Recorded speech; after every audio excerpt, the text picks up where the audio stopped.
It wasn't an impressive-looking house, nor distinguished in any way from the ones around it. From the outside, no one would have been able to guess that a master lived there with his slave. Jim allowed his fist 3 firm taps, announcing his presence.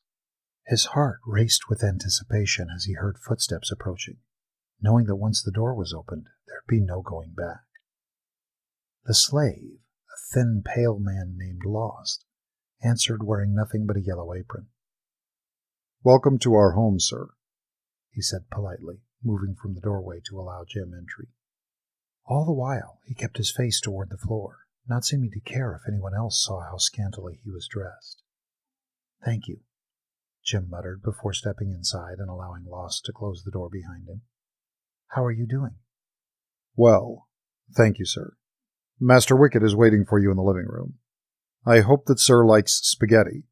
That's what I've prepared for us for dinner. If Sir does not like spaghetti, this one can make him something else to eat." "Spaghetti is fine." Jim hadn't expected to be fed, and while he wasn't hungry, he felt it would be an insult to deny their hospitality. "I'm glad it pleases you.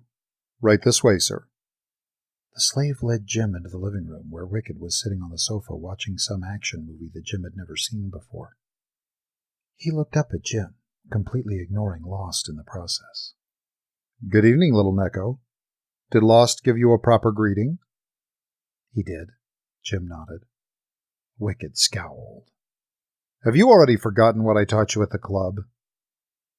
An uncomfortable feeling rolled through Jim as he stared down at the dom. Wicked was wearing a black button-down shirt and dress slacks, but he still looked every bit as intimidating as he had in the BDSM club in his trench coat. Jim caught himself swallowing hard before he bravely responded, "I thought that was only necessary in the club." "We live the lifestyle even outside the club, so we use respective titles all the time." "But I don't live the lifestyle, so I don't understand why I should have to use them." Jim quirked a brow, beginning to wish he hadn't come at all. A smirk creased the side of Wicked's mouth. "Does it make you so uncomfortable?" "If we're being honest, then yes, it does." "You may sit down if you wish," Wicked offered, and Jim was quick to take him up on it, nervously lowering himself into the recliner closest to the door.